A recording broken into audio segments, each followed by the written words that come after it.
Après avoir coaché 10 000 personnes, je crois que c'est ce que nous désirons vraiment. Il ne s'agit pas de grandes choses, mais de choses uniques. Ken Coleman, vous avez un moteur. Nous devons découvrir le désir le plus profond du cœur. Salut. En 2005, malgré son manque d'expérience et de diplôme, mais avec une vision ardente, il s'est lancé à corps perdu dans l'univers de la radio, du podcasting et des discours publics. Du football de lycée sur une station de campagne à l'interview d'icônes comme Dave Ramsey. Auteur à succès et co-animateur de la deuxième émission de radio parlée la plus écoutée aux États-Unis, découvrez l'histoire d'un rêve devenu réalité. Notre grandeur réside dans notre unicité.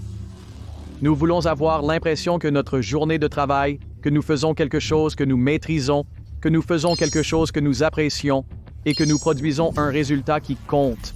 Voilà ce que nous voulons et nous tenons à être reconnus pour ça. Utiliser mon meilleur talent pour une passion afin de produire un résultat qui me tient à cœur. Talent plus passion plus mission égale but. Parce que je crois qu'en 5 minutes, j'ai expliqué ce qui est l'une des questions les plus complexes au monde à répondre. Pourquoi suis-je ici? Que devrais-je faire de ma vie? Utilisez ce que vous faites le mieux pour faire quelque chose que vous aimez.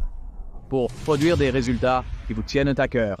Plus vous servez votre équipe, mieux vous servez votre équipe, mieux l'unité collective peut servir le client. Et maintenant, c'est une victoire. Votre capacité à grandir est entièrement basée sur votre croyance en votre potentiel.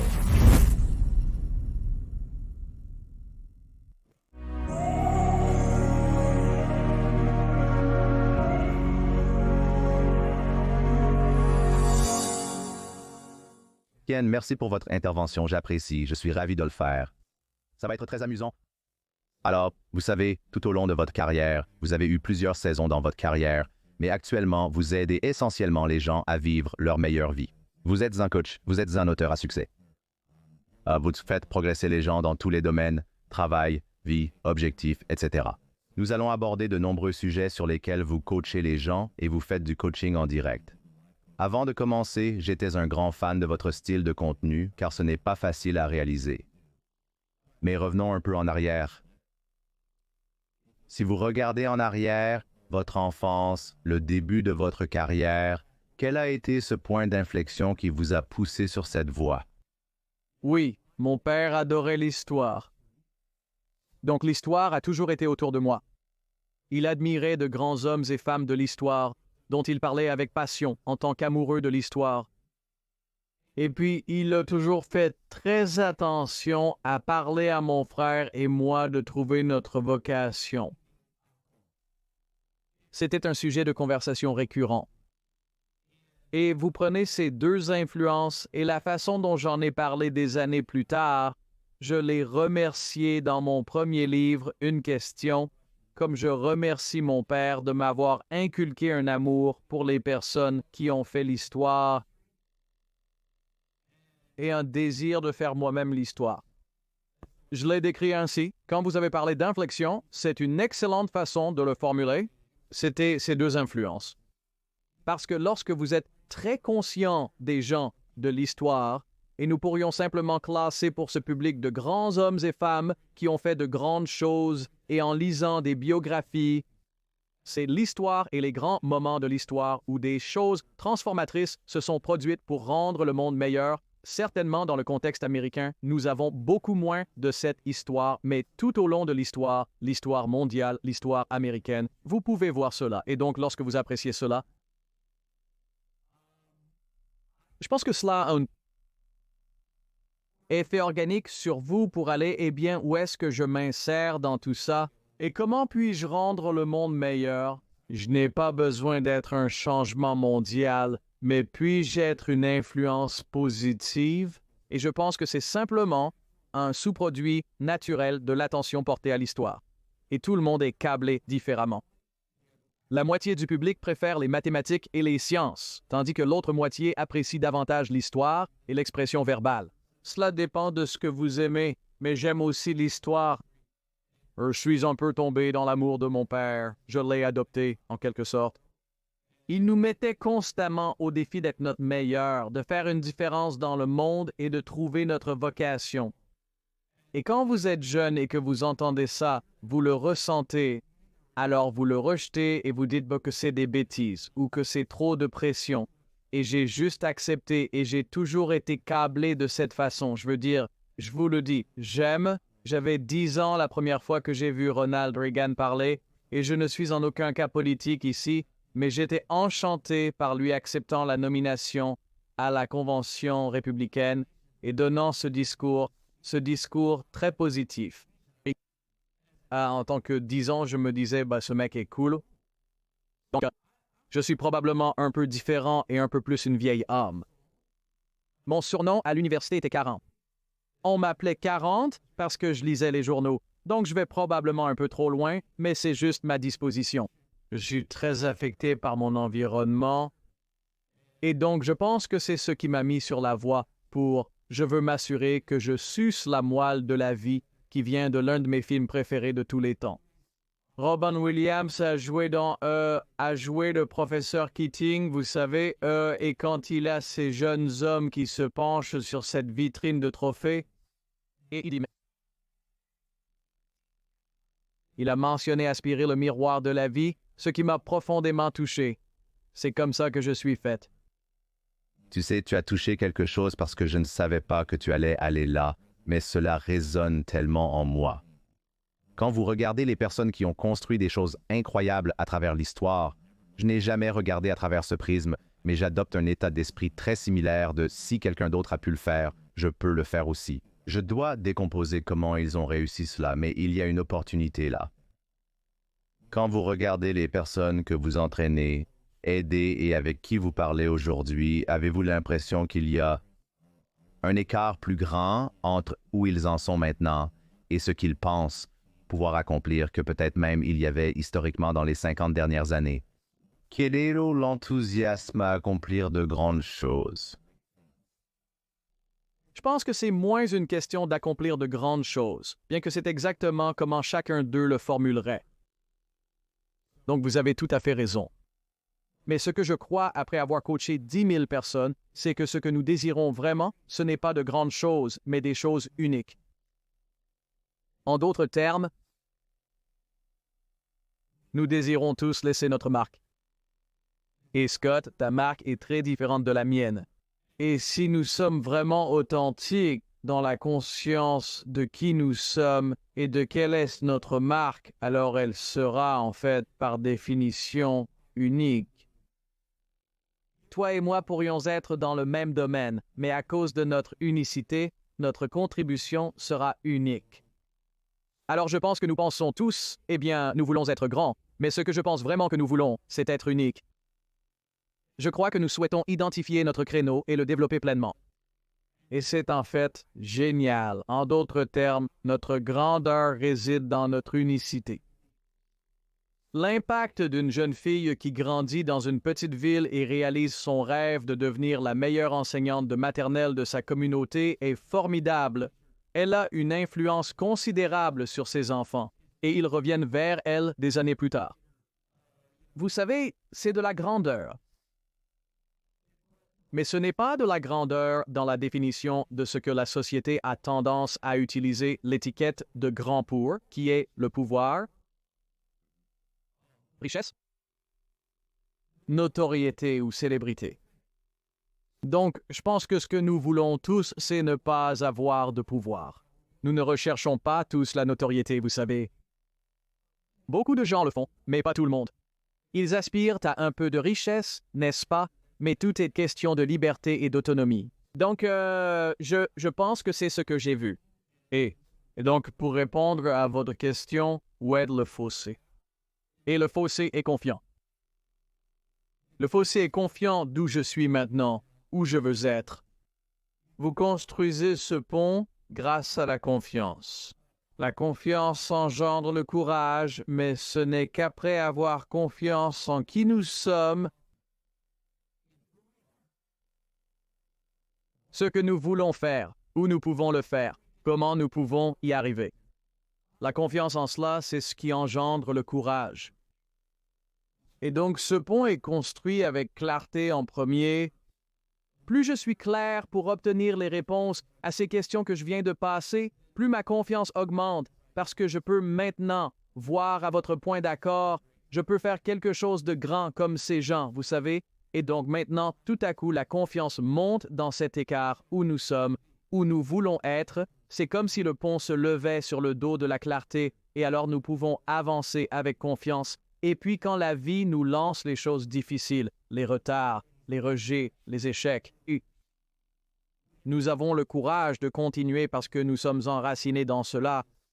Clarté radicale de qui nous sommes, unicité où nous voulons aller. C'est ce sens de la mission et de la valeur, où et comment nous pouvons le faire, toutes ces questions. Et c'est ce qui nous mène à destination. Être. Parlez-moi juste pour que les gens comprennent, parce qu'ils écoutent ce que vous dites. Ils essaient de comprendre comment ils peuvent réaliser cela dans leur propre vie. Et je trouve que certaines des meilleures façons de le faire est de passer en revue, par exemple, comment vous en êtes arrivé à cette confiance et cette clarté, parce que ce n'est pas la première version de votre carrière. Cela a pris des années à découvrir. C'est exact. Eh bien, donc pour moi, excusez-moi, j'étais à une période de ma vie, dans la trentaine, où j'ai pris un départ de cette direction, ce chemin que j'avais suivi depuis l'âge de 16 ans. Et je sentais vraiment que ma vocation était de servir le public en tant qu'élu, donc gouverneur, sénateur, peu importe. Je veux dire, on parle de 16 ans ici, donc vous pensez, oh, j'ai une chance pour la Maison-Blanche. Et donc, dans ma trentaine, un dégoût pour le système politique dans son ensemble m'a conduit à une véritable crise de croyance. Autrement dit, est-ce vraiment ce que je devrais faire? Et j'en suis venu à la conclusion pas maintenant et peut-être jamais. Alors maintenant quoi? Et donc c'est un sentiment très déconcertant d'être sur un chemin pendant longtemps et tout à coup arriver à une prise de conscience claire. Si ce n'est pas le bon chemin, quel est-il alors? Et donc j'étais ami avec quelques coachs exécutifs vraiment géniaux que j'avais appris à connaître et ils m'ont donné leurs matériaux. Ils étaient comme, oh, ces gars étaient des partenaires et ils étaient comme, hey, tu peux comprendre ça par toi-même. Sachant que je ne pouvais pas me permettre leur service, ils m'ont donné leur matériel de cartographie de vie. Et j'ai fait la cartographie de vie. En d'autres termes, je suis revenu et j'étais dans un état de confusion. Où devrais-je être si ce n'est pas ici? Vers où aller? Et je suis revenu dans le processus, j'ai regardé ce que je suis vraiment bon à, j'ai commencé à regarder, d'accord, qu'est-ce que je sais? Toute ma vie, on m'a complimenté pour diverses choses. Vous commencez à rassembler les faits. Et donc, je suis vraiment doué pour ces choses. C'est mon seau. Ce n'est pas un grand seau, mais j'ai un seau clair. Et ce n'est pas de la fausse humilité, d'ailleurs. Je ne suis pas le plus doué. Mais j'ai quelques outils électriques vraiment bons. Et j'ai réalisé que, d'accord, c'est bien. Ensuite, je reviens en arrière et regarde ce qui a touché mon cœur, ce qui m'a mis en colère, ce qui m'a rendu triste ou heureux. Je cherche des indices tout au long de ma vie. Parce que cela vous donne une idée de ce qui vous tient vraiment à cœur et donc commencez à rassembler ces informations et cela m'a amené à un endroit où j'ai réalisé que je suis bon en communication. J'apprécie l'aspect performatif et l'élément de pression que cela apporte. Et je me soucie profondément des gens. C'est donc tout ce que je savais vraiment en faisant cette cartographie de vie. Ces thèmes clairs me venaient à l'esprit. Et donc, alors que je commençais à lutter davantage avec cela et que je rends une très longue histoire aussi courte que possible, c'est ainsi que j'ai pu déterminer que la diffusion était un chemin similaire à celui d'être un politicien. Une application différente de ce que je sais bien faire, mais il y avait des similitudes dans ce qui me tient à cœur, qui était le composant humain. J'ai grandi dans un petit foyer d'église. Mon père était pasteur d'une très petite église. Nous étions de la classe moyenne inférieure. J'ai vu ma mère et mon père servir et aimer des gens de toutes races, de tous horizons. Ce n'était pas une méga église. C'était une vraie église. J'appelle ça une vraie église. Aimer et servir les gens. Mon père nettoyait les toilettes le samedi et prêchait le dimanche. J'ai vu 2 personnes comme ça qui se souciaient des gens, la vraie représentation de ce que le christianisme devrait être. Ils aimaient simplement les gens, peu importe leurs actions passées. Pour eux, Dieu et eux-mêmes les aimaient inconditionnellement. Et cela a développé en moi un véritable sens de l'amour, du soin, du coaching et de l'encouragement des gens. Voici les thèmes initiaux. Je me suis dit que si je pouvais diffuser cela, c'est la raison pour laquelle je ne me suis pas lancé dans la diffusion sportive. J'ai tenté le terrain, mais il manquait à la diffusion sportive la partie au service des gens. Et donc, je me suis dit que je voulais suivre l'exemple de Dave Ramsey et de certains de ses podcasts précurseurs. Je veux diffuser pour aider les gens. Et c'est donc ainsi que j'ai commencé le voyage. Vous savez, vous avez mentionné quelque chose parce que même lorsque vous avez entrepris ce voyage et que vous avez trouvé tous ces différents composants de ce que vous vouliez inclure dans votre vocation, dans votre travail, dans votre vie, il y a encore tellement de débouchés pour cela. Je veux dire, la diffusion est environ 70% alignée, et peut-être qu'un podcast amusant pourrait être 80% aligné, et peut-être que le coaching en direct est comme 90 à 95% aligné. Mais même en faisant le travail, le fait que vous ayez pu arriver à un point où vous pouviez regarder cette pléthore de carrières différentes et ensuite commencer à voir où vous vouliez vous insérer, c'est déjà plus de travail que la plupart des gens ne font dans toute leur vie. Et vous voyez probablement cela tout le temps. Je suis juste très curieux. Dans cette économie de petits boulots post-COVID, les gens ont été licenciés en masse. Les gens se comparent à des individus sur les réseaux sociaux. Je suppose que beaucoup de gens avec qui vous traitez sont simplement fatigués, stressés, déprimés, confus. Quel est le climat actuel pour la majorité des professionnels et des personnes qui essaient simplement de comprendre leur vie? Est-ce que cela semble être le cas? Suis-je correct en supposant que c'est beaucoup pire qu'il y a 5 ans? Vous êtes en première ligne. J'essaie de comprendre où en sont les gens en 2024. Oui, eh bien, la réponse simple est que les données nous montrent que le monde du travail se dégrade. Et c'est Gallup. Gallup est la référence. Je lis toutes leurs publications annuelles. Ils publient un état du lieu de travail américain et je le lis comme si c'était la Bible parce que c'est la Bible en ce qui concerne ce que disent les travailleurs américains. Il ne fait donc aucun doute que l'environnement de travail, c'est ce que je veux dire quand je parle du monde du travail, s'est détérioré. Il y a une variété de raisons à cela et je pourrais descendre n'importe quel affluent que vous voulez, mais pour répondre très précisément à votre question, oui, c'est pire. Et donc ce que les gens veulent, c'est l'autonomie. Aujourd'hui, autonomie, terme à la mode, équivaut à liberté. Et vous savez, Jefferson a écrit dans la Déclaration d'indépendance la vie, la liberté et la poursuite du bonheur. Il a volé l'idée de la poursuite du bonheur. Ce n'était pas sa formulation. Il a obtenu cela de John Locke, un grand penseur britannique des Lumières. Locke l'a obtenu de Socrate et Platon et de tous les stoïciens. Je veux dire, cette idée de la poursuite du bonheur liée à la vie, la liberté et la poursuite du bonheur, c'est une seule et même phrase. Donc il dit la vie, liberté et la poursuite du bonheur. La liberté est très liée à la poursuite du bonheur, et ce qu'il disait vient encore de tous ces grands penseurs des Lumières. Et j'ai lu tout ça, donc je ne veux pas trop me laisser emporter par ça, mais c'est là que nous voyons et comprenons l'autonomie.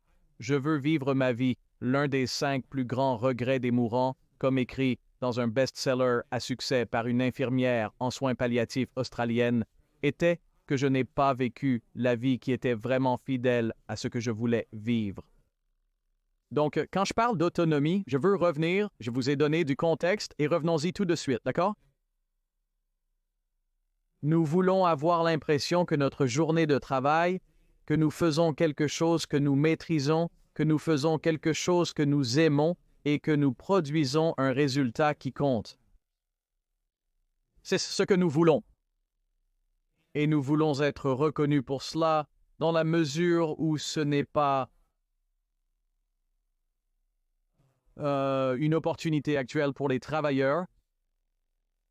C'est pourquoi nous voyons les données année après année après année de Gallup qui disent que 68% de la main-d'œuvre américaine n'est pas engagée. Cela ne signifie pas qu'ils détestent leur travail. Ils ne sont tout simplement pas engagés. C'est pourquoi le départ silencieux a décollé, ce terme parce que les gens se sont juste dit « Vous venez de décrire en une phrase ce que je ressens. Je vais faire un travail adéquat pour ne pas être licencié, mais je ne viens pas tout excité, prêt à partir, comme vous le verriez chez un footballeur professionnel, un athlète professionnel qui arrive à 5 heures du matin, pour aller à la salle de sport, étudier des films toute la journée. Pourquoi un joueur de la National Football League fait-il cela? Ils aiment le jeu. Ils aiment le jeu. Ils veulent être bons dans le jeu. Ils veulent rester au sommet. Certains travailleurs américains sont ainsi, mais la plupart ne le sont pas. 68% disent que la majorité se contente de s'en sortir. La raison derrière cela est le contexte que je viens de vous donner il y a quelques minutes. Intrinsèquement, nous désirons laisser une empreinte et nous voulons être reconnus pour cette empreinte et nous tenons à cette empreinte. Et donc cela a empiré. Cela a empiré de plus en plus parce que nous avons une crise de leadership dans le monde du travail américain, parce que le modus operandi dans le travail américain est que vous faites du bon travail et vous continuez à faire du bon travail. Et à un moment donné, je dois vous promouvoir. Et après environ 2 ou 3 promotions, je vous mets dans une position de leadership que vous ne voudrez peut-être pas. Vous n'êtes peut-être pas câblé pour le faire. Et nous n'allons même pas vous former à le faire. Et donc cela continue de se perpétuer, mais nous nous demandons pourquoi les gens ne veulent pas aller travailler. Donc, je vous ai donné beaucoup là. Je tente d'y répondre de manière holistique. J'apprécie vos propos. Je prends tout en compte et réfléchis à diverses approches. Et je veux vraiment le prendre de la manière qui aidera, espérons-le, le plus de personnes possible qui écoutent cela et qui lèvent la main en disant « Oui, c'est moi ». Genre, que dois-je faire? Mais vous parlez beaucoup de la recherche de sens. Donc encore une fois, en tant qu'animateur de radio et podcasteur vous-même, vous savez que les questions à 2 volets ne sont définitivement pas censées être une chose, mais j'ai une question à 2 volets, parce que je pense qu'il est important de donner un peu de contexte. Donc, vous mentionnez souvent la quête de sens dans vos propos. Pensez-vous que, et c'est juste plus moi qui suis curieux que toute autre chose, pensez-vous que le problème avec les gens ou ne pas pouvoir trouver un but est qu'on leur a menti en disant que je dois atteindre la grandeur et non l'unicité? C'est la première partie de la question. Et puis peut-être y a-t-il une solution à cela, mais c'est une pensée beaucoup plus large.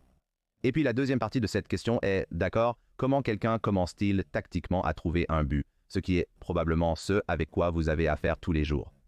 Oui, d'accord. Alors, première partie, il n'y a aucun doute que lorsque tout ce à quoi nous pensons est la grandeur dans les termes de comment la culture nous la donne, et une rapide revue est que c'est le pouvoir, le prestige, ou combien de personnes connaissent mon nom, combien de followers j'obtiens, et ensuite la richesse bien plus d'argent que tout le monde, cela devient une montagne très intimidante à gravir. Donc si tout ce sur quoi vous vous concentrez jamais est que je dois être grand, je dois atteindre la grandeur dans l'objectif de ces 3 catégories, cela peut être accablant, c'est comme essayer de grimper l'Everest sans équipement et sans entraînement, c'est impossible. Donc oui, à votre première question, la mauvaise concentration sur la grandeur telle que définie par ces 3 adjectifs ou ces catégories, c'est intimidant au point de rendre stupide pour tant de gens. Ils disent simplement « je ne peux pas le faire, regarde autour de moi, je ne peux pas être puissant, je ne peux pas être riche, tu sais ». Mais je n'aime pas non plus ma situation actuelle et c'est... Alors maintenant, le désespoir, je ne peux pas obtenir 1 million d'abonnés sur YouTube. Alors le désespoir s'installe. Alors maintenant, je dois accepter la moyenne ou moins. Mec, c'est des trucs débilitants. C'est un énorme problème. Maintenant, donc, la réponse, donc si je commence à me concentrer sur l'unicité et je me dis, je suis venu dans ce monde préprogrammé avec des talents et des choses que je fais bien, et si j'obtiens plus d'éducation et plus d'expérience, je peux transformer ce talent en une compétence affûtée. Donc, si amène le si électrique, d'accord, et si je découvre comment utiliser ce talent ou cette compétence d'une manière qui me plaît de me présenter. Donc, si je suis créatif et que j'ai une grande créativité et que j'apprends à être un penseur créatif et critique et que je me demande quelles sont toutes les façons dont je peux utiliser cela et que je me dis, d'accord, je pourrais faire ceci maintenant, cela ne m'intéresse pas, oh, je peux faire du design, oh mon Dieu, j'adore faire ce type de choses avec ce talent. Et puis nous nous demandons, qu'est-ce que je veux créer avec cette combinaison de talent et de passion? Et c'est ce résultat missionnaire, et je me retrouve en mission. Je veux créer des sites web pour des produits en lesquels je crois. Génial. Je suis passionné par la santé et la forme physique. Quel produit vous inspire confiance dans ce domaine? Eh bien maintenant, tout à coup, j'utilise ce talent et je fais quelque chose que j'aime, qui est le design graphique, mais je fais du design graphique qui promeut un produit ou un service auquel je suis connecté. Je suis dans mon élément. Je n'ai aucun problème à me lever le lundi matin parce que j'utilise ce que je fais de mieux pour faire quelque chose que j'aime afin de produire un résultat qui me tient à cœur. Laissez-moi répéter cela, c'est le but. Utiliser ce que je fais de mieux pour faire quelque chose que j'aime afin de produire un résultat qui me tient profondément à cœur. C'est ça. C'est le son que vous entendrez. Je veux dire, je vous le dis, c'est aussi simple que ça, et c'est ma méthodologie. Talent plus passion plus mission égale but. Donc, pour en venir à la deuxième partie de votre question, répétez-la encore une fois parce que je veux m'assurer de l'avoir entendue, mais je veux m'assurer de comprendre les détails de celle-ci. En réalité, vous avez bien répondu à la première question. Oui, vous y êtes allé. C'était vraiment juste. Quelle est la première étape que quelqu'un peut prendre pour découvrir quel est son but? Une fois qu'ils comprennent que leur but n'a pas besoin d'être ce que la société leur impose. D'accord. Votre but est l'unicité, pas la grandeur.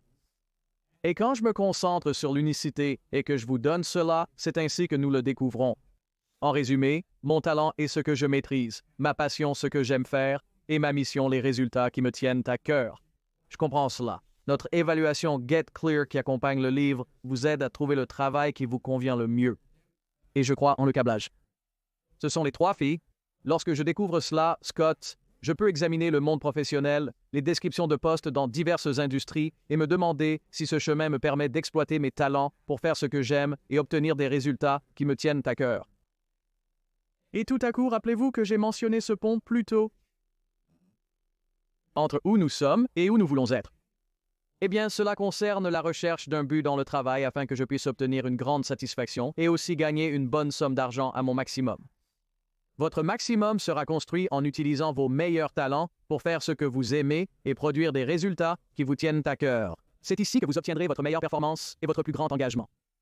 C'est donc le plan simple et c'est réalisable parce que c'est en fait compréhensible. Si je pouvais claquer des doigts, je mettrais ce programme dans chaque école en Amérique, ce que je viens d'expliquer. Parce que je crois qu'en 5 minutes, j'ai expliqué ce qui est l'une des questions les plus complexes au monde à répondre de manière si simple. Pourquoi suis-je ici? Que devrais-je faire dans ma vie? Mettez à profit vos talents pour réaliser une activité que vous aimez et obtenir des résultats qui vous importent. Voici donc ce qui va se passer. Grande compétence, passion énorme, sens et argent, chérie. Salut les gars, c'est Scott ici. Je voulais juste prendre un moment rapide pour dire un merci sincère à chacun d'entre vous.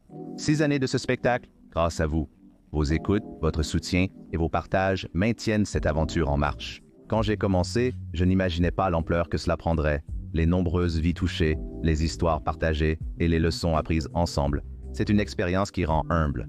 Je pense que nous bâtissons ici une communauté unique où personne n'a besoin de réinventer la roue. Nous apprenons et grandissons tous ensemble. Voici ma demande. Si vous appréciez ce spectacle et qu'il vous a apporté quelque chose, partagez-le avec une personne qui en a besoin. Partagez la nouvelle à un ami ou sur les réseaux sociaux comme vous préférez. C'est le meilleur moyen de maintenir cette chose forte, d'attirer des invités encore meilleurs et de partager plus de sagesse qui change la vie. Et vous pouvez nous trouver sur tous les spots.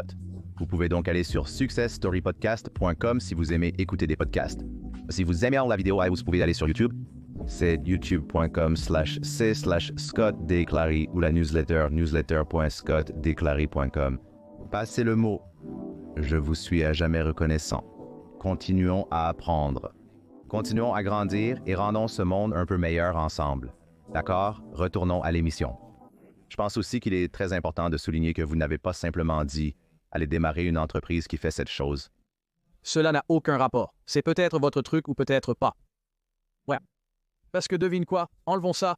J'ai fait des segments dans mon émission où je parlerai de si vous avez du mal avec ceci, ceci et ceci, ne commencez jamais une entreprise. En d'autres termes, les entrepreneurs sont câblés différemment. Les entrepreneurs possèdent des talents, des compétences techniques et relationnelles spécifiques. Ils sont particulièrement doués pour les compétences douces. Ils sont simplement câblés différemment et si vous n'êtes pas câblé de cette façon, vous ne devriez pas essayer d'être un entrepreneur. Il y a toujours cet écart entre la motivation intrinsèque, comme vous venez de le mentionner, et ces motivateurs extrinsèques externes, comme l'argent, qui est vraiment la chose principale, et je pense que nous passerons à autre chose, parce que je ne veux pas trop insister sur ce point, mais je pense que le problème que les gens ont est qu'ils pensent que la seule façon de se sentir épanoui intérieurement et de combler cet écart est de construire leur propre chose, de devenir entrepreneur. Parce qu'il semble aussi, encore une fois, qu'il y ait cette haine pour le travail de 9 à 5 et l'emploi salarié que je pense être incorrect. Je suis d'accord, tout le monde n'a pas besoin d'être entrepreneur ou d'adopter la version de l'entrepreneuriat type décrocheur de Stanford qui fonce, qui semble prévaloir. J'espère que vous trouverez un moyen de gagner de l'argent d'ici 6 mois. Sinon, vous devrez retourner travailler. La vie n'est pas si simple. C'est la leçon à retenir et il y en a beaucoup d'autres. D'accord, voyons voir. Où voulons-nous aller ensuite? Vous parlez beaucoup de... il y a tous ces différents principes de leadership dont vous parlez. Et une chose dont vous parlez souvent est le leadership serviteur. Et je pense que c'est un principe très noble. Et c'est important. Mais parlons peut-être d'un point de vue contraire à cela. Comment être un bon leader lorsque les temps sont durs, lorsque les choses ne fonctionnent pas, lorsque la version idéaliste du leadership ne correspond pas exactement quand tout va mal, ce qui est vraiment le moment où un leader doit se montrer. Je vous pose cette question car je crois que vous pouvez être un bon leader dans votre entreprise, votre communauté ou votre milieu de travail. Je constate que lorsque le leadership flanche à tous les niveaux, des dirigeants du gouvernement aux dirigeants d'entreprise, c'est quand les choses sont difficiles, pas quand elles sont faciles. Alors, comment abordez-vous l'idée du leadership serviteur ou du leadership idéaliste dans une situation difficile lorsque peut-être vous devez prendre des décisions difficiles? Et J'apprécie votre formulation unique de cette question. Personne ne me l'a posée ainsi auparavant. Et je vais accepter votre question contradictoire et dire, vous pouvez être un leader serviteur dans les pires moments.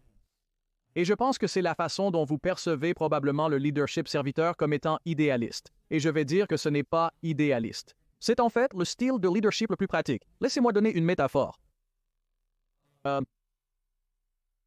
Je crois qu'une autre métaphore, à part serviteur, pourrait être entraîneur si vous dirigez comme un entraîneur. Je pense que c'est toujours l'essence du leadership serviteur. Je vais vous donner deux à la fois parce que j'aime comment vous avez remis cela en question. C'est une bonne conversation. Je vais aussi lancer la métaphore du commandant au lieu de l'entraîneur. Je vais prendre la voix de l'entraîneur et du commandant. Je vais vous donner les deux en même temps. Je crois, vous prouver que c'est le leadership serviteur. Alors, prenons l'entraîneur le plus dur des temps. Une équipe est dans une série de défaites ou une équipe a un grand match à venir. Tous les enjeux reposent sur cette base de fans. Il peut perdre son travail. Vous comprenez les pressions, c'est compréhensible. Et cet entraîneur doit toujours servir son équipe. Disons-le ainsi. Cet entraîneur doit rester là dans un moment très difficile où une victoire, un W est indispensable. Il faut gagner des moments difficiles. Un adversaire coriace, plusieurs blessures de nos meilleurs joueurs, c'est l'adversité partout, vous comprenez? Oui, vous devriez être un leader serviteur, même en période d'adversité.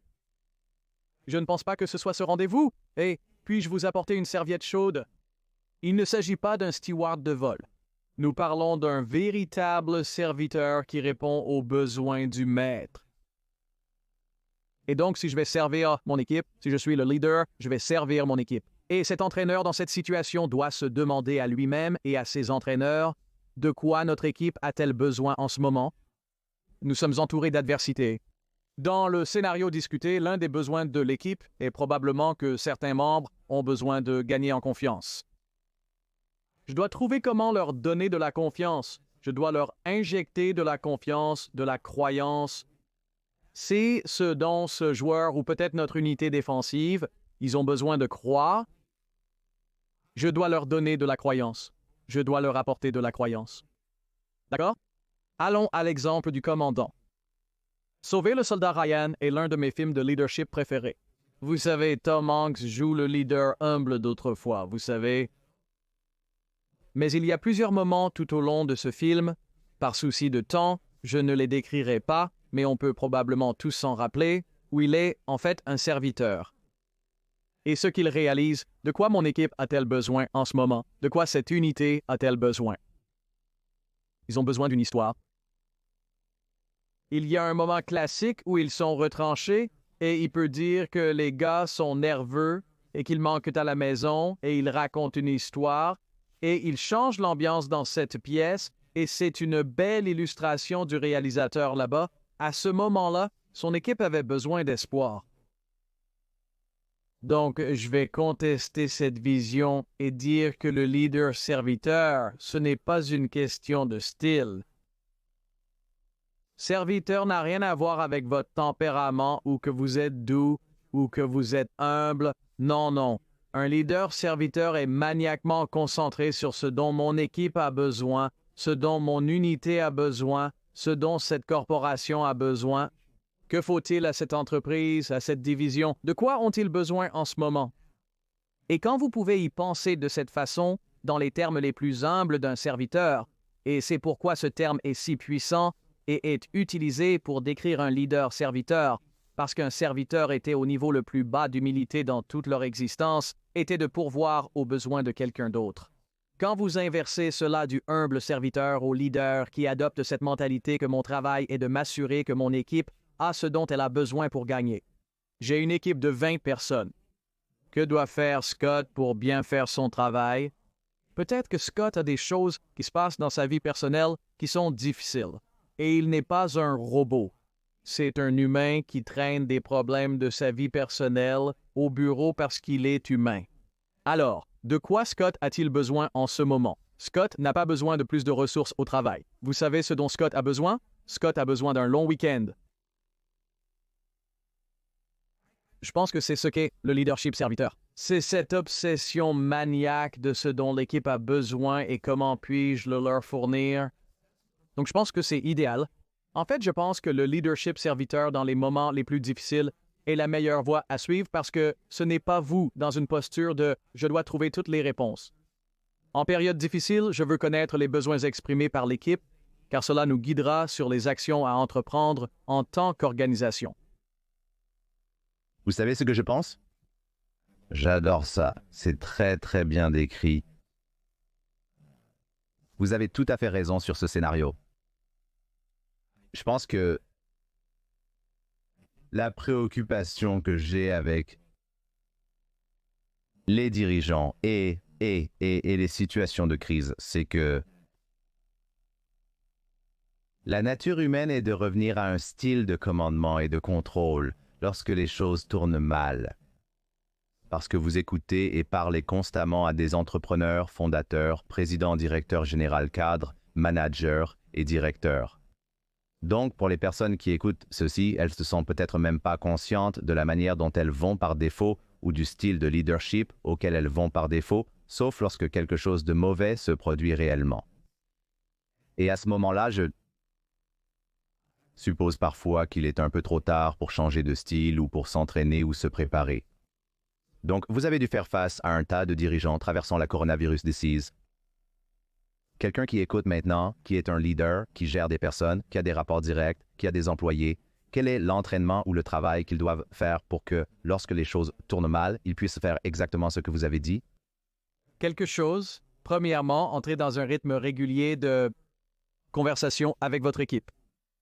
Et c'est motivé par deux questions qui peuvent avoir des dérivés, mais deux questions principales que vous devez poser à votre équipe chaque semaine, individuellement, et si vous le souhaitez, collectivement. Les questions sont 1. Comment ça va? Scott, comment ça va? Tu es épuisé et fatigué? Je sais que ta mère a vécu une épreuve difficile. Je dois en savoir assez sur toi pour pouvoir demander ça, et il commence à voir. Je me soucie vraiment de toi en tant que personne, en tant que leader. Comment ça va? Plus vous posez cette question, et plus ils s'ouvrent à vous et voient que vous vous souciez, devinez ce qui se passe, leur niveau de confiance en vous augmente considérablement parce qu'ils pensent maintenant qu'il est pour moi.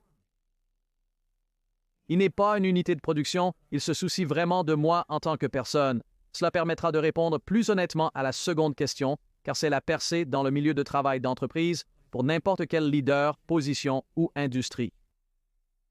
La deuxième question est comment puis-je vous aider à gagner dans votre travail maintenant? La plupart des gens ne répondront pas honnêtement à cette question la première, deuxième, troisième, quatrième, peut-être cinquième fois. Continuez à demander. Ils peuvent vous donner des choses superficielles. Plus vous continuez à demander à la suite de la première question, et en passant à l'action. Donc Scott dit, vous savez, ma fille a peur en ce moment, nous avons des tests médicaux en cours.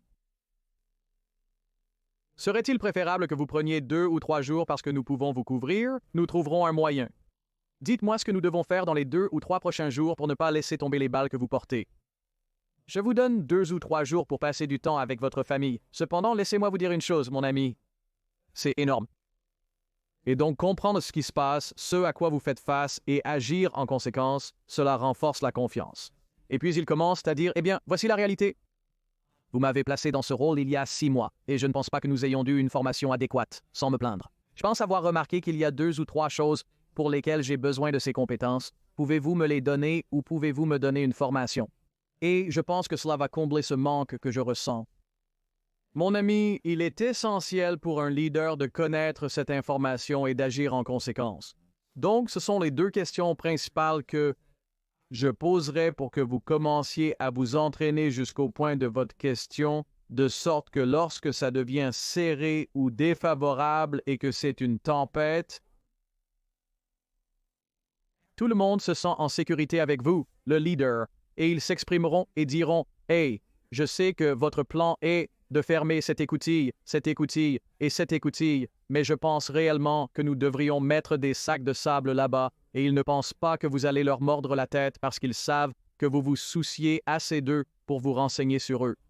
Et vous avez établi un certain rapport et ils savent que vous vous souciez aussi de leur opinion. Et ce leadership serviteur intervient et demande « Que pensez-vous que nous devrions faire? Je pense qu'on devrait barricader ces 3 fenêtres. Vous en pensez quoi? » Et parce que vous avez fait ces 2 autres choses dont j'ai parlé dans l'instant, il y a un haut niveau de confiance. Et plus la confiance est élevée en temps calme, plus la confiance sera élevée dans les moments tumultueux, les moments adverses. Et mec, la confiance est énorme pour penser clairement et agir clairement quand vous êtes dos au mur. Et c'est énorme. Et donc ensuite, nous sommes capables d'agir, je pense, que d'une manière beaucoup plus calme et digne de confiance. Dans l'adversité, les gens vous soutiennent et expriment leurs vrais sentiments. Vous dites que c'est correct, mais qu'il serait préférable de mettre d'abord des sacs de sable ici, ce qui nous donnerait le temps de faire ceci. Vous dites, oui, je pense effectivement que c'est génial et donc vous n'agissez pas seul. Pour revenir à quelque chose que vous m'avez demandé plus tôt, je veux dire ceci. Par défaut, les leaders sont là pour résoudre, pas pour servir. Et je pense que si vous servez, ils vous aideront à résoudre cela. Vous savez ce qui se passe aussi quand vous adoptez cet état d'esprit et que vous construisez cette confiance et que vous servez pour résoudre. Vous résolvez également ce problème de travail sans signification du point de vue de l'employé, car maintenant l'employé a l'impression qu'il peut tracer sa carrière avec vous et planifier ses prochaines étapes avec vous et déterminer où il veut finir. Donc non seulement l'employé va se sentir comme si cette saison particulière de leur vie avait plus de sens, de but et d'alignement futur. En tant que leader, vous n'aurez pas à gérer des déserteurs silencieux ou des personnes qui sont passées des entretiens pendant les pauses déjeuner pour finir ce rapport. L'objectif est donc de résoudre cette crise des 2 côtés. Il faut donc trouver votre objectif, mais les dirigeants doivent également faire leur travail, en comprenant que cette personne, en traversant ce parcours professionnel, fera partie de votre organisation. Et pour tirer le meilleur parti d'eux pendant qu'ils font partie de votre organisation, vous devez agir de cette manière. Et puis tout à coup, vous créez simplement une meilleure version du travail. Oui, pour revenir à votre point, c'est parfait. Quand moi, en tant que leader, je sers bien mon équipe, nous, en tant qu'équipe, sommes mieux équipés pour servir le client et nous ne pouvons pas oublier tout ce discours de serviteur et de service. Et attendre une seconde, tout cela nous conduit à servir réellement l'audience la plus importante qui est le client. Si nous ne servons pas le client, nous n'avons pas d'affaires, vous n'avez pas d'emploi, et donc c'est un effet de cascade. Plus vous servez votre équipe, mieux vous servez votre équipe, mieux. L'unité collective peut servir le client, et maintenant c'est une victoire. Parlez-moi, je sais que nous dansons un peu autour de cela, mais je pense que c'est quelque chose dont vous parlez souvent. Et je pense que c'est un concept intéressant. L'impact psychologique d'un travail sans signification, et c'est psychologiquement tortueux. Et en dehors de l'impact sur l'organisation et l'impact sur les clients, et l'impact sur votre carrière personnelle, parce qu'il y a tellement plus que cela. Oh, il y a tant de choses. C'est une question de valeur personnelle. Comme votre capacité à grandir est entièrement basée sur votre croyance en votre potentiel. Donc, je dois croire en mon potentiel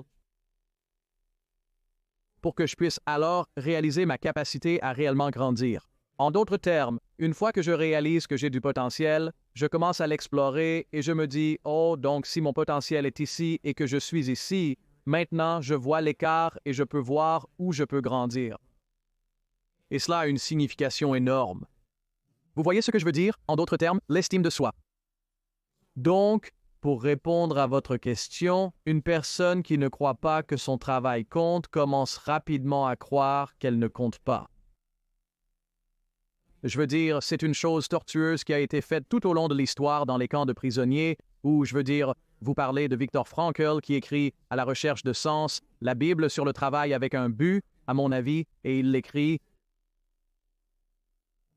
Il l'écrit en grande partie alors qu'il est dans un camp de prisonniers nazis, et son but est de se lever tous les jours.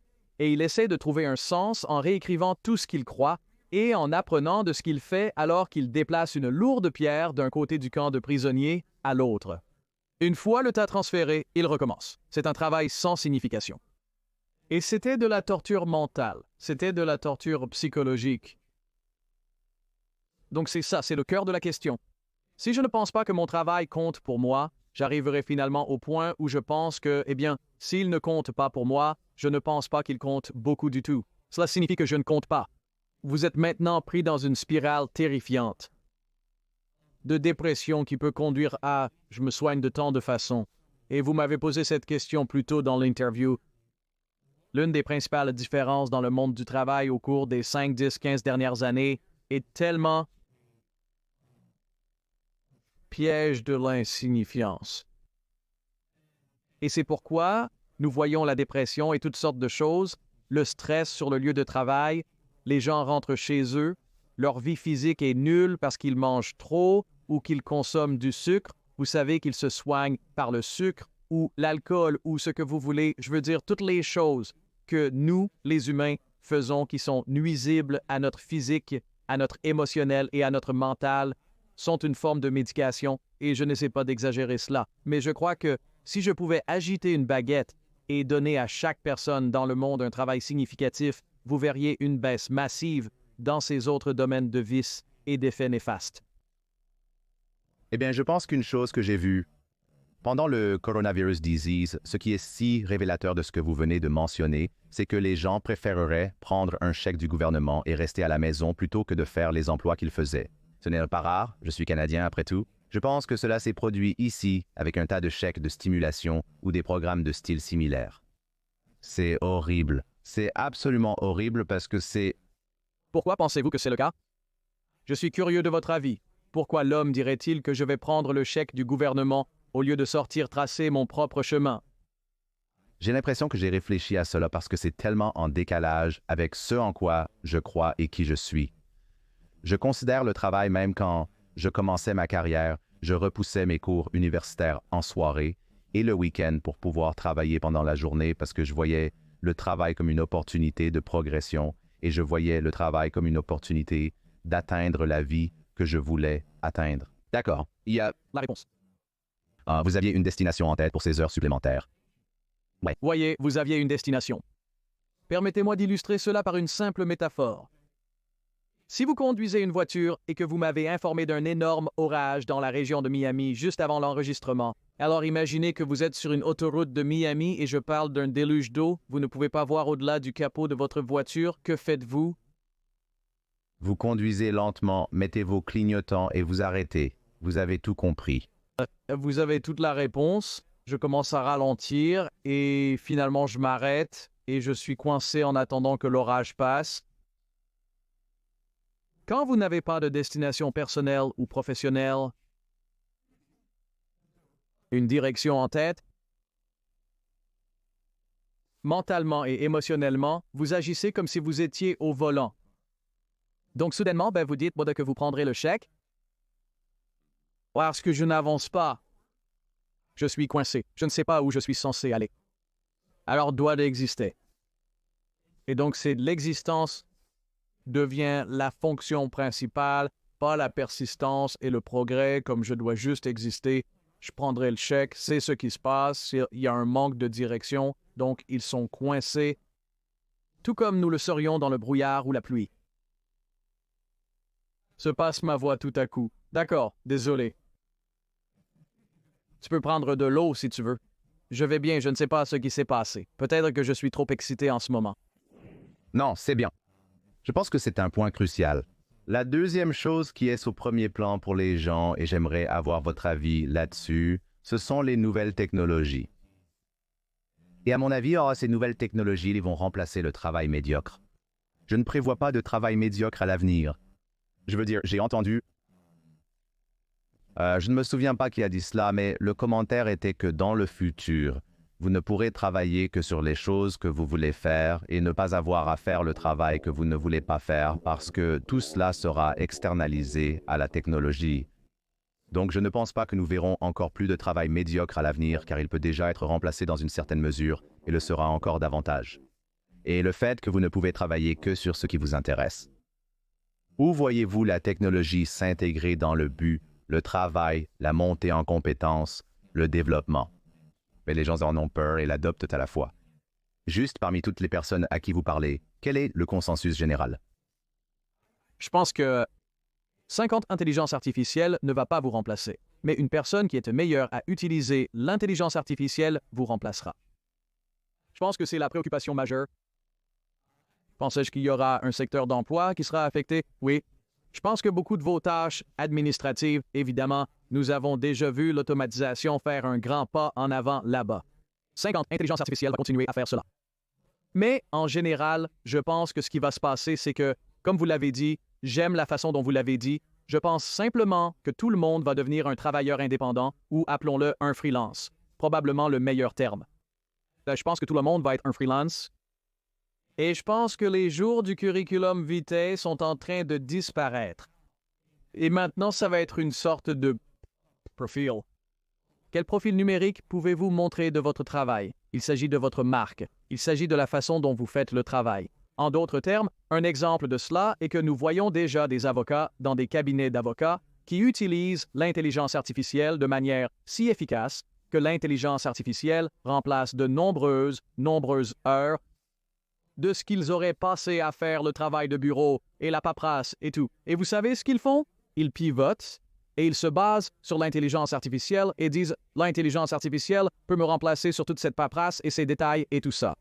Je me concentrerai sur la relation client. » Donc, je crois vraiment que si vous adoptez l'intelligence artificielle, je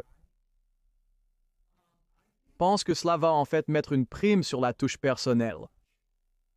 Et je pense qu'à mesure que l'intelligence artificielle devient de plus en plus une partie de notre vie quotidienne, nous apprécierons ce qu'elle fait pour nous en termes d'efficacité et de commodité.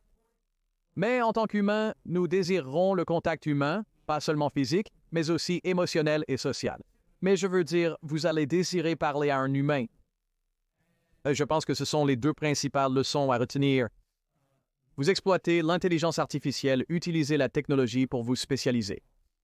Vous savez, un exemple que j'ai lu dans un article LinkedIn sur ce sujet même, est que vous allez avoir une personne qui cherche des champignons rares. Ils construisent rapidement un site web et commencent à vendre ces champignons mondialement, générant 250 000 $ de revenus.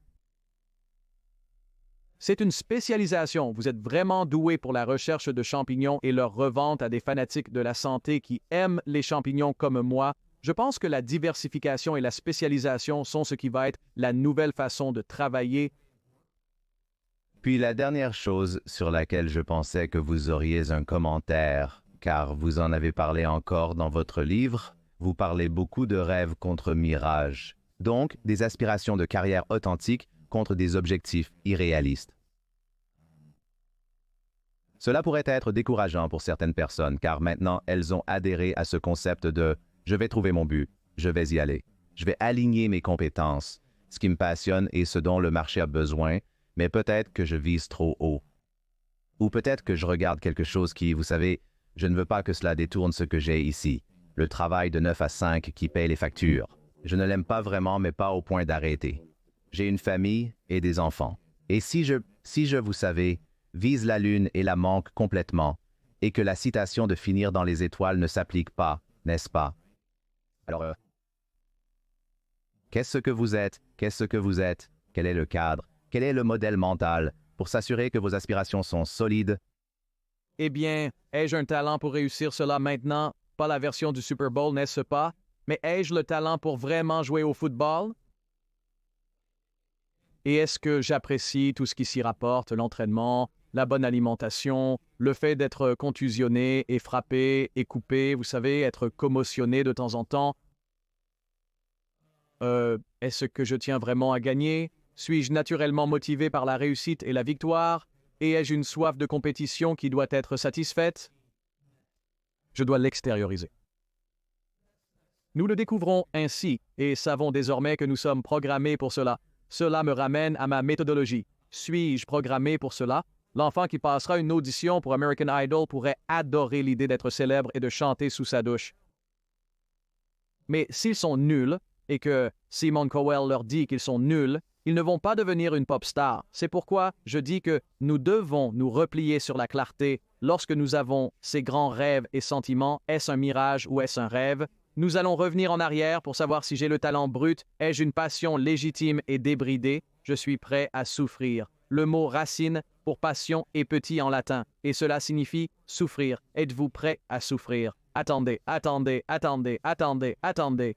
Et puis vous savez, vous souciez-vous du résultat de cela, de divertir les gens ou de parler de sport, quoi que ce soit, quand j'ai commencé à poursuivre la diffusion sportive avant de me lancer sur le chemin où je suis maintenant.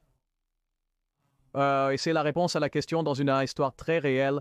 J'ai assisté à un match de football au lycée 2 heures avant le match. Je faisais du commentaire en direct sur Internet. 2 personnes écoutaient le gars à côté de moi qui faisait le coloriage, et ma femme, parce qu'elle est une bonne femme et voulait me confirmer, quand je suis rentré à la maison. Je suis arrivé 2 heures avant le match, Scott. J'interviewais des entraîneurs et ils se demandaient « Qui est ce gars? Comment est-il arrivé sur le terrain? » Et j'étais là, je suis avec Complete Game Broadcasting. Ils ne savaient même pas que nous le faisions. Et je leur pose des questions comme si j'étais Jim Nantz avant le Super Bowl. Pourquoi? Parce qu'il y avait un but dans le plus bas échelon de l'échelle et c'est ce que c'était. Il y avait un but parce que je savais que si je voulais le faire en grand, je devais apprendre à le faire en petit. Et donc je suis arrivé tôt. Je l'ai traité comme si c'était le Super Bowl. Je me suis écouté. J'étais comme, c'était affreux. Ne refais pas ça. Je veux dire, je faisais les petites choses pour déterminer si j'étais prêt à rester assez longtemps pour vraiment faire les grandes choses. C'est important. C'est donc ainsi que vous déterminez s'il s'agit d'un mirage ou d'un rêve. Parce que si c'est un rêve, vous vous présentez 2 heures avant un match de football de lycée et posez beaucoup trop de questions pour voir si vous aimez assez cela pour finalement l'aimer. Voyez, nous devons comprendre que le mirage est un sentiment. Je pense que j'aimerais faire ça. Mais ensuite, quand je dois me présenter et faire le travail difficile et me préparer et commencer en bas, et si je n'aime pas ça en bas, je ne vais pas l'aimer. C'est la ligne de fond. Tu dois faire les répétitions. Alors c'est ainsi que tu sais si c'est un rêve ou non, si tu es prêt à subir le rejet. Attendre, c'est souffrir. La patience est une souffrance, mon Dieu. Tu sais, si tu es prêt à faire ça, c'est un rêve. Et cela te dit que je suis prêt à me présenter au plus bas échelon de l'échelle et à rester là pendant un moment et à me faire botter les dents. Et toutes tes conneries parce que, mon Dieu, je peux le goûter. Et me voici aujourd'hui. Le premier jour de mon émission sur Sirius XM, une émission nationale, j'étais à New York 2 mois plus tard, et ils m'ont laissé animer depuis leur studio new-yorkais. C'est du clinquant et du glamour, juste à côté du studio de Howard Stern. Et je préparais mon émission et je lève les yeux et Al Roker était juste en face de moi en train de faire son émission. Et j'ai ressenti de l'émotion parce que c'était à ce moment-là que j'ai réalisé que ça valait la peine de se présenter pour le football du lycée alors que personne n'écoutait et que personne ne se souciait. Et j'étais loin de ma femme et de mes 3 enfants. Je le voulais. Je le voulais vraiment. C'était un rêve qui n'était pas un mirage. J'adore ça. Je veux raconter juste une dernière paire d'histoires parce que tu travailles avec tellement de gens incroyables et tu réponds à toutes ces questions en direct et tu coaches. Et j'adore aussi les histoires. Alors dis-moi une ou deux, peu importe. Tu peux choisir certaines des conversations les plus difficiles et des coachings en direct que tu as dû faire. Quelles sont certaines des choses les plus difficiles avec lesquelles tu as dû composer au fil des années que tu fais cela maintenant? L'un des moments les plus difficiles était au début, quand nous étions seulement sur Sirius, pas encore à la radio. Nous étions Sirius XM, diffusion en podcast, environ 5 mois dedans. Je n'avais encore jamais reçu d'appel aussi bouleversant. C'était le premier de ma vie. Et je dis que c'était difficile parce que tout ce que je pouvais faire pour ne pas sangloter dans le microphone, c'était difficile.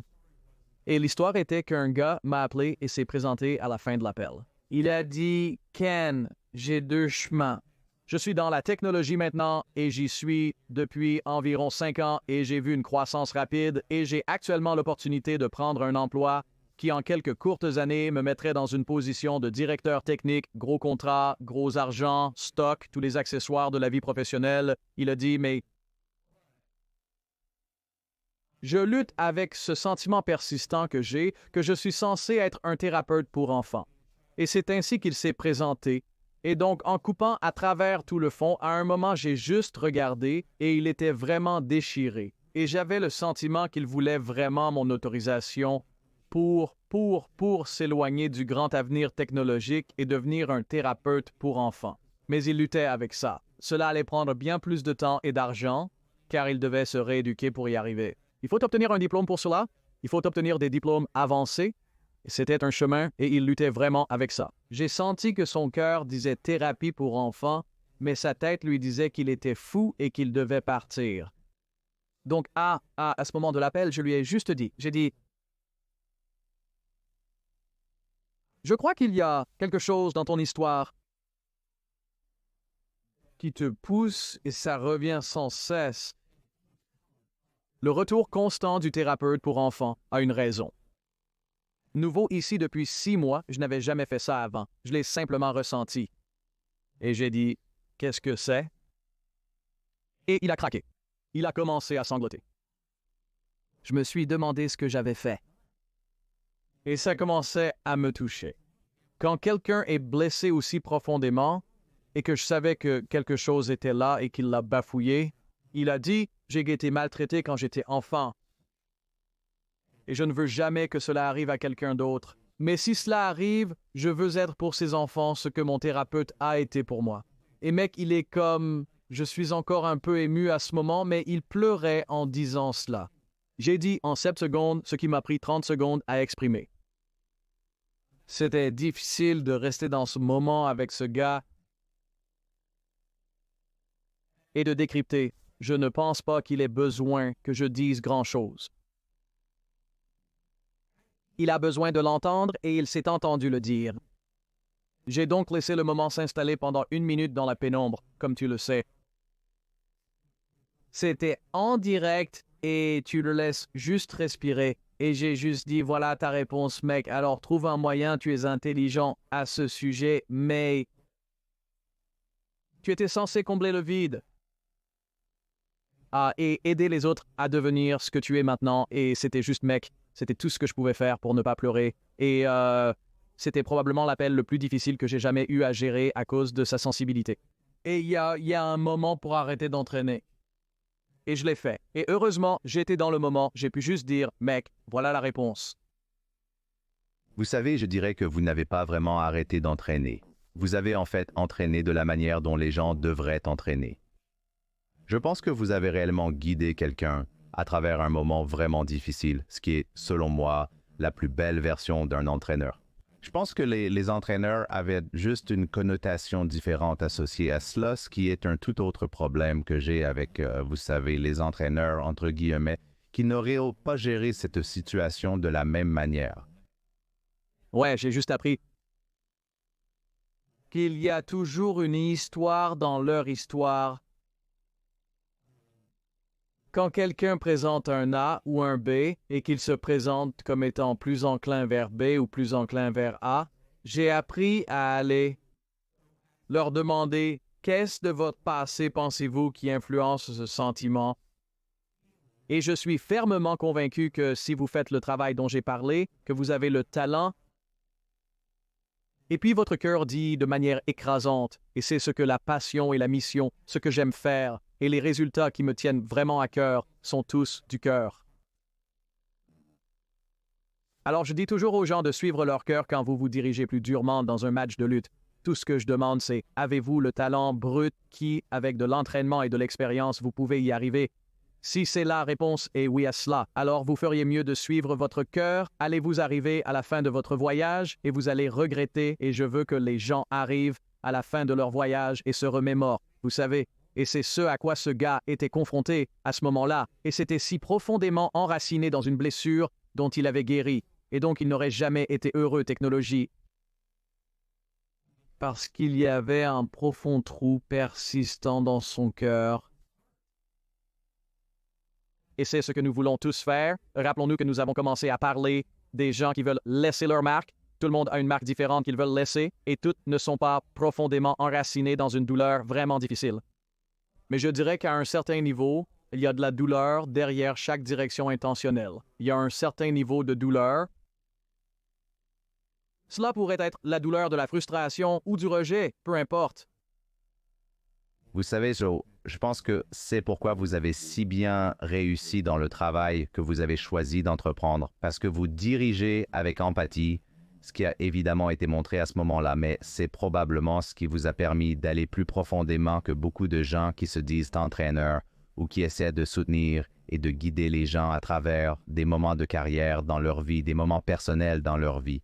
Si vous deviez regarder ce qui vous a rendu si bon dans ce que vous faites, cela a été mis en évidence à ce moment-là et a été mis en évidence dans des centaines de moments depuis lors, lorsque vous guidez les gens, aidez les gens, soutenez les gens et vous venez de mentionner que vous allez plus profondément et vous regardez quels sont les éléments sous-jacents qui provoquent cette frustration interne. Je veux tirer quelque chose de vous que vous avez en quelque sorte compris être votre super pouvoir qui peut aider. Il n'est pas nécessaire que ce soit d'autres entraîneurs. Aidez simplement les gens à traverser leur vie, à être meilleurs pour guider les autres. Parce que je pense que c'est un talent très noble.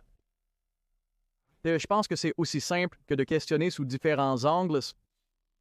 Creusez jusqu'à ce que vous touchiez le métal. Je pense vraiment que c'est ça.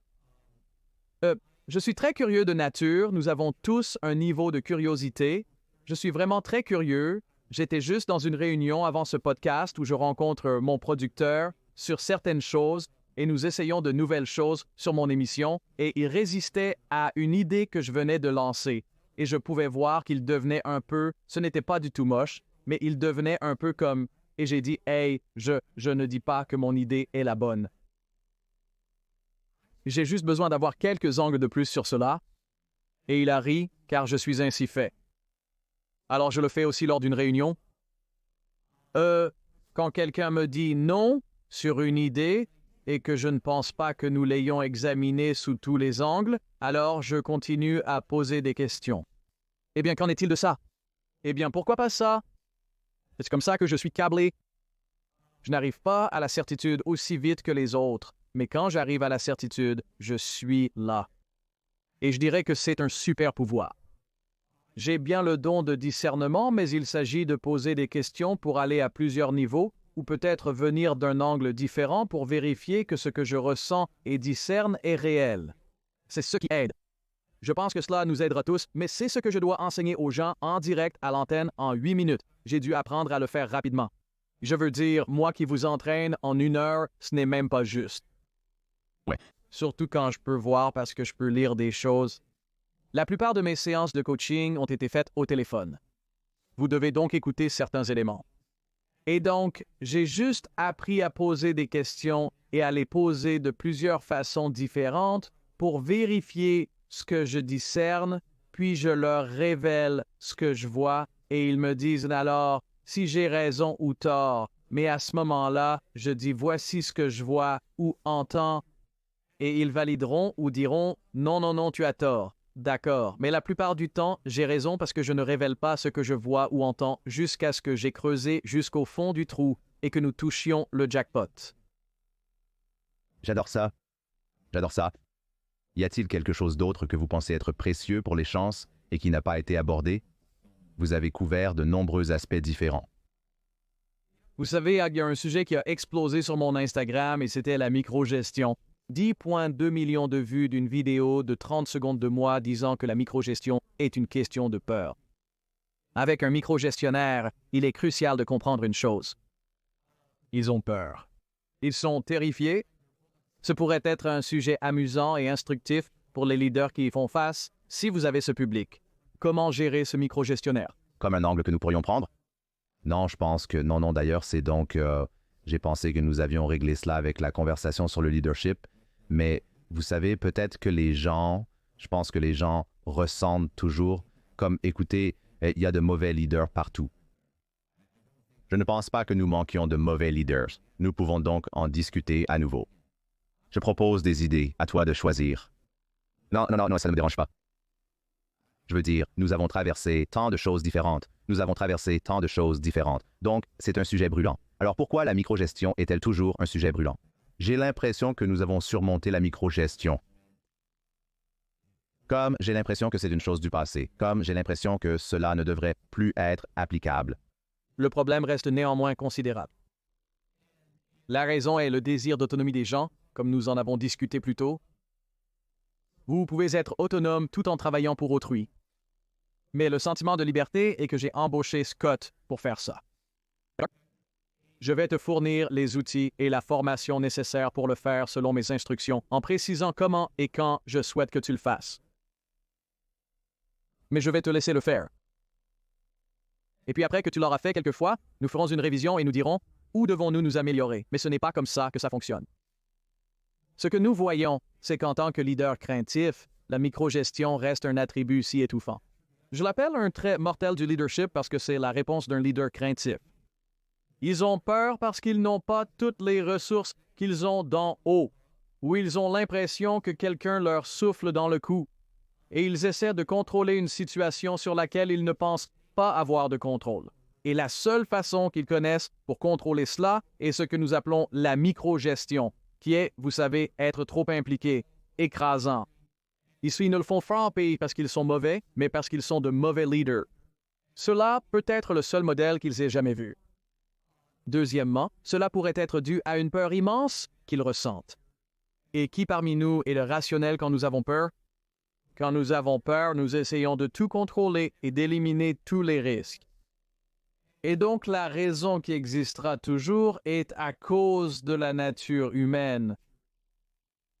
Des gens quand ils ont peur. Il y a de nombreuses craintes dans le monde professionnel actuel. Et donc parfois, vous devez prendre les devants. Aux leaders qui se sentiraient trop contrôlants, je conseille de travailler sur soi, consulter un thérapeute. Qu'est-ce qui vous fait peur au fond de vous? Maintenant, pour ceux qui, et ensuite, une fois que vous obtenez cela, les leaders et vous voyez que, oh mon Dieu, c'est un angle mort. J'ai peur de ça. Donc, si j'ai peur de ça, que dois-je faire pour éliminer cette peur? Cela fait de vous un meilleur leader et vous rend moins contrôlant. Maintenant, pour la personne qui est sous la coupe d'un micromanager, c'est délicat et cela pourrait représenter une grande partie de votre audience. Que dois-je faire? D'accord. Premièrement, vous devez chercher à comprendre ce dont ils ont peur. Lors de vos entretiens individuels, demandez-leur leurs plus grandes préoccupations concernant notre équipe. Faites de votre mieux pour les comprendre. Il y a des façons subtiles de faire cela qui ne les mettent pas du tout sur la défensive. Pour gérer vers le haut, ce qui est vraiment la chose la plus difficile à faire, c'est... Bien qu'il soit parfois très difficile de gérer un microgestionnaire, c'est essentiel, car on ne peut pas toujours quitter l'entreprise. Il faut parfois agir en adulte et faire face à la situation.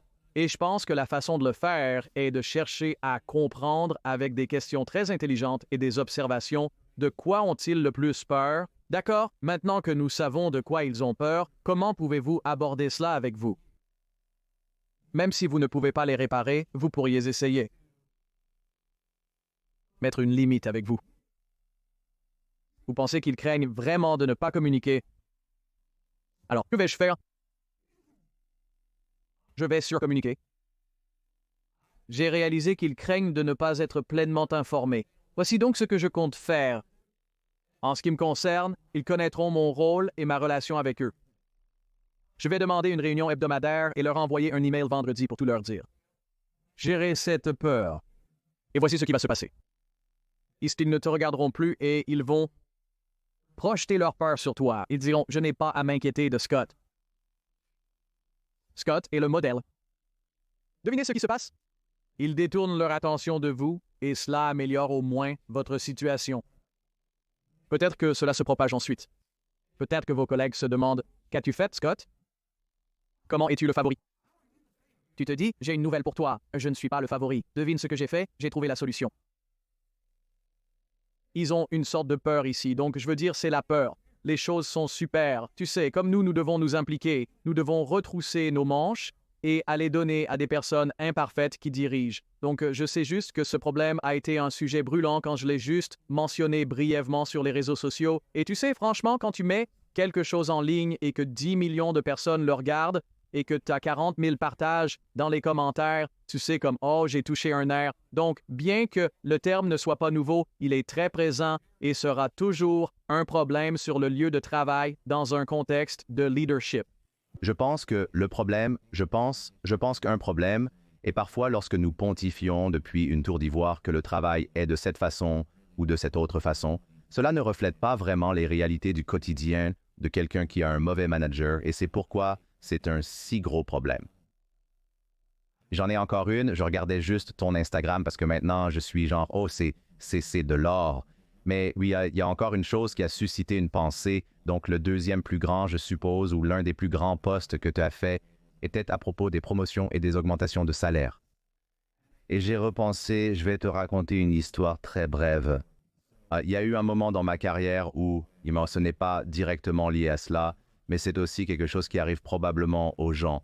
Donc, je voulais passer au niveau supérieur. Donc, j'étais dans les ventes et je vendais à des petites entreprises. Et je voulais passer au marché intermédiaire et le manager était à bord et je faisais un carton avec les chiffres et mon directeur était à bord. Et si j'avais évolué en interne dans l'organisation, j'aurais eu une augmentation de salaire de 10%. Cependant, si j'avais été recruté à l'extérieur de l'organisation, j'aurais gagné environ 10 ou 15 000 $ de plus par rapport à une promotion interne pour le même poste exact. Alors, ce qui s'est passé, c'est que mon directeur a dit « Donne-moi ta démission et je t'embaucherai de l'extérieur ». C'était de la pure politique de bullshit au travail, vraiment stupide. Bref, c'est arrivé et j'ai eu l'augmentation de salaire. C'était génial, ma carrière a décollé à partir de là.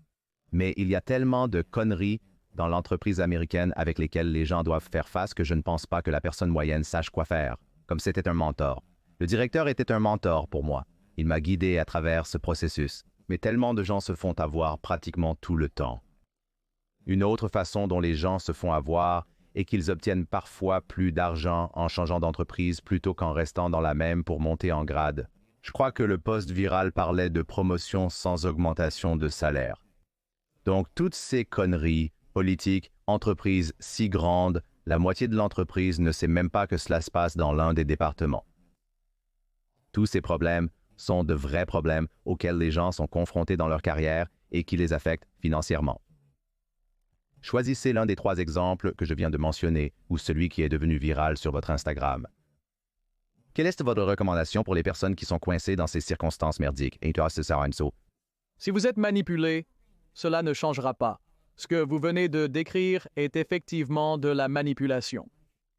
Les entreprises peinent à pourvoir leurs postes vacants. Ils ne peuvent pas vous payer. Alors, ils inventent cette promotion. Nous allons vous promouvoir, mais il n'y a pas de salaire. Et donc, c'est un jeu manipulateur. C'est une forme de malhonnêteté. Simple.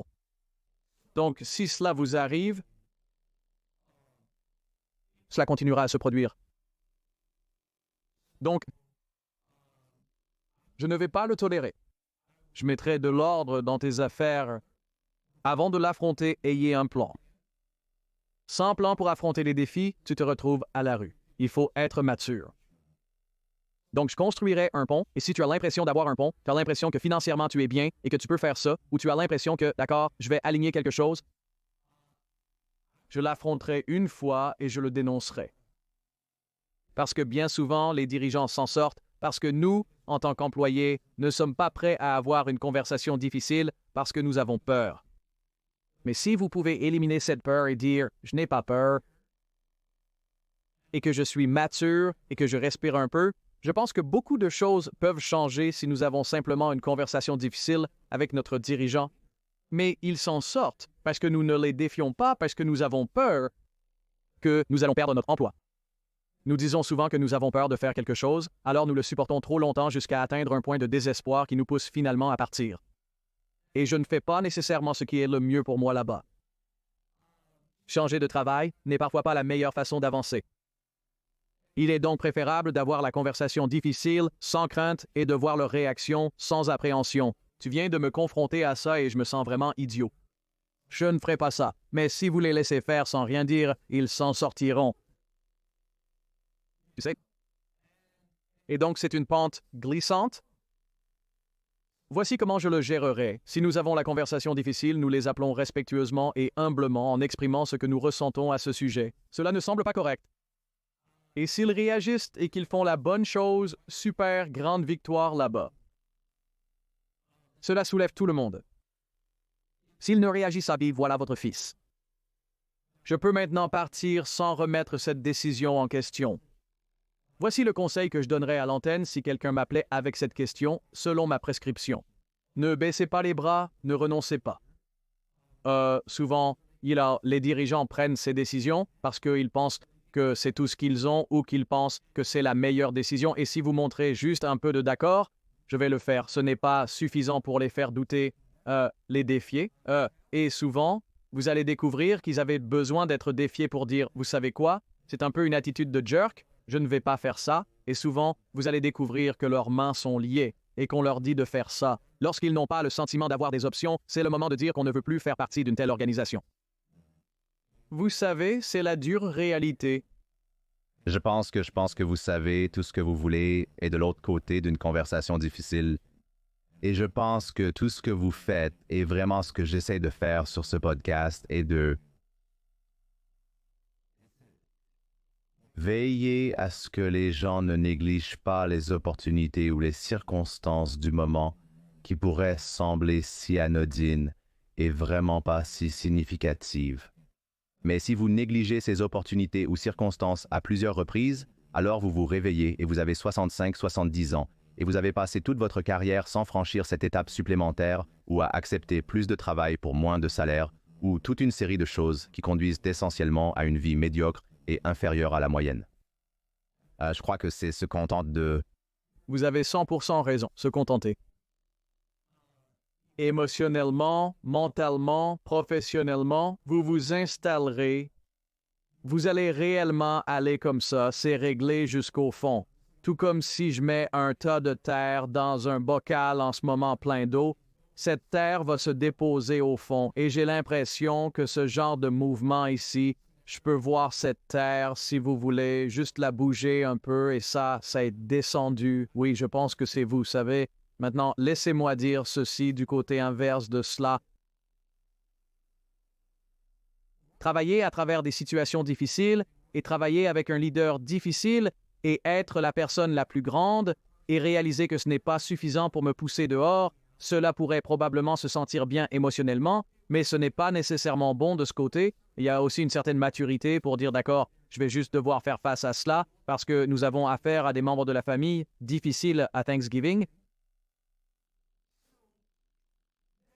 Donc, être mature et persévérer à travers des leaders difficiles ou des situations difficiles ne signifie pas que vous vous contentez. Donc, vous devez avoir la maturité pour connaître la différence entre ce qui est se contenter et ce qui est mûrir et être résilient et s'élever au-dessus. Il y a une différence et je voulais le souligner. Ce que nous décrivons n'est pas se contenter. C'est d'accord, puis je m'en sortir, et parfois je dois passer à autre chose, et parfois je dois rester et être d'accord avec ça.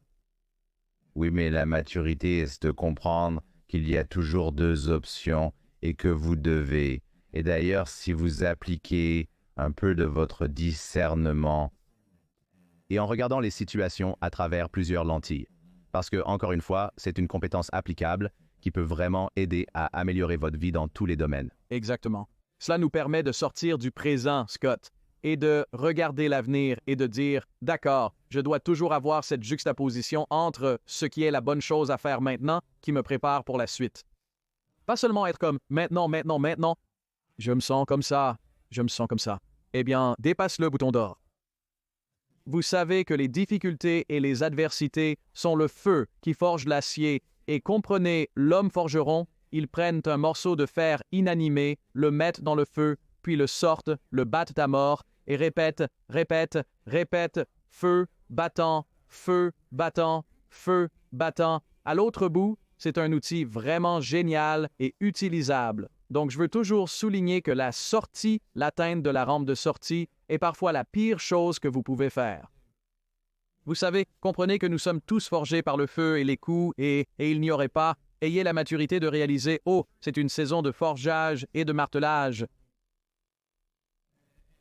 Et de l'autre côté de cela, je vais vraiment revenir. J'adore ça. D'accord. Ken, où les gens devraient-ils vous contacter? De nombreuses personnes vont maintenant appeler pour tenter de réparer leur vie et leur entreprise. Où vont-elles se tourner? Oui, kencoleman.com est simplement un endroit facile où aller pour voir où se trouve l'émission. Et vous pouvez écouter l'émission de Ken Coleman partout où vous écoutez des podcasts. Elle est aussi sur YouTube. Et il y a des numéros de téléphone et des moyens pour vous d'envoyer votre question par email et tout ça. kencoleman.com est l'endroit idéal pour se connecter et interagir sur les réseaux sociaux. Incroyable. Et franchement, mec, félicitations pour le travail que tu fais parce que, encore une fois, le coaching en direct n'est pas facile. Donc, toute personne qui écoute ceci, essayez d'aller poser une colle à Ken, essayez de lui poser votre meilleure ou votre pire question parce qu'encore une fois, vous suivez probablement beaucoup de gens. Vous avez toutes ces personnes que vous admirez et de qui vous apprenez, mais être capable de le faire en direct et en temps réel est un tout autre niveau. Donc, je pense que c'est super admirable. Oui, non, sérieusement, d'accord? Une dernière pensée ou un dernier conseil, quelque chose que vous voulez laisser au public, que vous diriez à votre jeune moi? Je ne pense pas que je dirais quoi que ce soit à mon jeune moi, parce que je ne veux pas donner à mon jeune moi un code de triche. Je ne veux pas donner à mon jeune moi le bénéfice d'un raccourci. Et j'ai répondu à cette question beaucoup de fois. Je ne l'ai jamais répondu de cette façon. Et je suis juste dans une saison maintenant où je crois que c'est ma réponse. Je n'essaie pas d'être contraire à la question parce que je pense que c'est la réponse. Je pense que la lutte est ce qui nous donne la force. Et je viens d'avoir 50 ans. Et si Dieu le veut, je suis loin d'avoir fini. Je suis assis ici aujourd'hui en train de vous parler, croyez-moi, dans mes 50 et 60 ans, les 20 prochaines années seront mon plus grand impact. Je ne peux pas vous dire ce que c'est. J'ai appris il y a longtemps à arrêter d'essayer de le prédire ou de le planifier. Je suis sur le bon chemin.